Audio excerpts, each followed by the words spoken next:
अस्सलामुअलैकुम दोस्तों, मेरा नाम है Faris and welcome back to my channel. दोस्तों, आज का जो टॉपिक होगा वो फार्मर्स बिल 2020 को रिलेटेड होगा।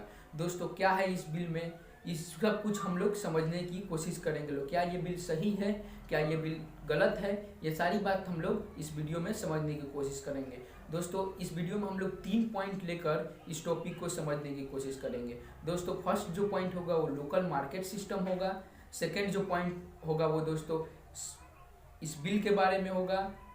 थर्ड जो पॉइंट होगा वो होगा कि आखिर क्यों इस बिल के खिलाफ प्रोटेस्ट हो रहा है। तो दोस्तों, इन सब चीज़ों के बारे में हम लोग समझने की कोशिश करते हैं इस वीडियो में। दोस्तों, अगर आपने चैनल को सब्सक्राइब नहीं किया है तो चैनल को सब्सक्राइब कर दीजिए, वीडियो को लाइक कर दीजिए और अपने दोस्तों के पास शेयर कर दीजिए। दोस्तों, फर्स्ट जो हम लोग पॉइंट लेते हैं करेंट मार्केट सिस्टम। दोस्तों, करेंट मार्केट सिस्टम में किसान जो है वो सबसे पहले अपना प्रोडक्ट लोकल मार्केट में सेल करने की कोशिश करता है। दोस्तों, अगर यहाँ पर अच्छा प्राइस नहीं मिलता है तो वो दोस्तों एपीएमसी में जाता है। दोस्तों, एपीएमसी क्या है ये हम लोग समझ लेते हैं। दोस्तों, एपीएमसी वो सरकारी मंडी होता है। दोस्तों, यहाँ पर सरकार उन्हीं को फसल खरीदने की इजाज़त देती है जिनके पास लाइसेंस हो, वही ये फसल खरीद सकते हैं। अदरवाइज एपीएमसी में कोई भी इंसान फसल नहीं खरीद सकता है। दोस्तों, थर्ड जो है वो एमएसपी है। दोस्तों, एमएसपी के बारे में हम लोग समझ लेते हैं। एमएसपी में जो होता है दोस्तों, इससे सरकार किसान से डायरेक्ट फसल खरीद लेता है। तो दोस्तों, सेकेंड पॉइंट की तरफ हम लोग बढ़ते हैं। दोस्तों, फार्मर्स बिल 2020। दोस्तों, इस बिल में क्या है ये सारी बात हम लोग समझने की इस पॉइंट में कोशिश करेंगे।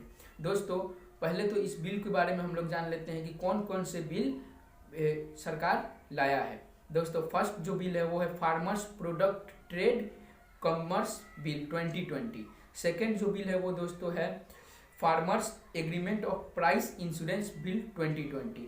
दोस्तों, थर्ड जो बिल है वो है इनिशियल कमिटमेंट बिल 2020।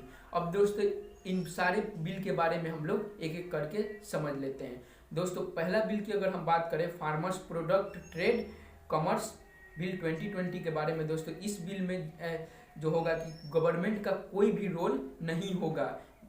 ब्रोकर खुद फसल खरीदेंगे किसान से और जितने में मर्जी उतने में बेच सकते हैं। इसमें गवर्नमेंट का कोई रोल नहीं होगा। जैसे दोस्तों एक एग्जांपल से समझ लेते हैं। दोस्तों, अगर ब्रोकर 10 रुपये केजी के हिसाब से खरीदता है फार्मर्स से और लाकर हम लोगों से कंज्यूमर यानी हम लोगों से बेचता है 100 रुपये में, तो दोस्तों बीच का जो 90 रुपये हुआ वो ब्रोकिंग चार्ज हुआ। दोस्तों, फर्स्ट जो बिल है ये यही है। दोस्तों, सेकेंड बिल की अगर हम बात करें farmers agreement of price insurance bill 2020 के बारे में, तो दोस्तों इसमें एग्रीमेंट हो जाएगा फार्मर से फसल तैयार होने से 4-5 महीने पहले ही।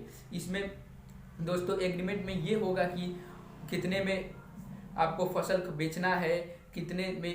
दोस्तों, इससे फ़ायदा ये होगा किसानों को कि अगर आगे चल के मार्केट डाउन होता है उस फसल का तो उसी एग्रीमेंट वाले प्राइस में ही उस फसल का दाम मिलेगा। दोस्तों, फर्स्ट जो सेकेंड थर्ड जो बिल है उसके बारे में हम लोग समझ लेते हैं इनिशियल कमिटमेंट बिल 2020 के बारे में। दोस्तों, इसमें ये है कि लिमिटेड स्टोरेज में कोई भी फसल को रखना। दोस्तों, पहले ऐसा होता था कि किसान जितना भी उसका उपजा हुआ फसल उतना ही स्टोर करके रख लिया करते थे दोस्तों, लेकिन अब ऐसा नहीं होगा। एक लिमिटेड स्टोरेज में ही उसको रखना होगा जितना में सरकार अलाउ करेगी। दोस्तों, अब हम लोग समझ लेते हैं कि आखिर क्यों प्रोटेस्ट हो रहा है इस बिल के खिलाफ इंडिया में। दोस्तों, इस बिल के खिलाफ इसलिए प्रोटेस्ट हो रहा है कि किसानों का कहना है कि ये शॉर्ट टर्म में ही ये बिल सही है, लॉन्ग टर्म में किसानों को इससे बहुत ज़्यादा घाटा है। और दोस्तों, अगर ये बिल आ जाता है तो किसानों का कहना है कि इससे एमएसपी को खतरा है। दोस्तों, किसानों का ये कहना है गवर्नमेंट से कि आप कमिटमेंट कीजिए कि ये बिल आने के बाद एमएसपी खत्म नहीं होगा। दोस्तों, यही सब रीज़न है इस बिल के खिलाफ प्रोटेस्ट करने का। और दोस्तों, आज की वीडियो में बस इतना ही। उम्मीद करता हूँ आप लोगों को वीडियो पसंद आया होगा। अगर वीडियो पसंद आया तो चैनल को सब्सक्राइब कर लीजिए, वीडियो को लाइक कर दीजिए और अपने दोस्तों के पास शेयर कर दीजिए। Thank you for watching friends.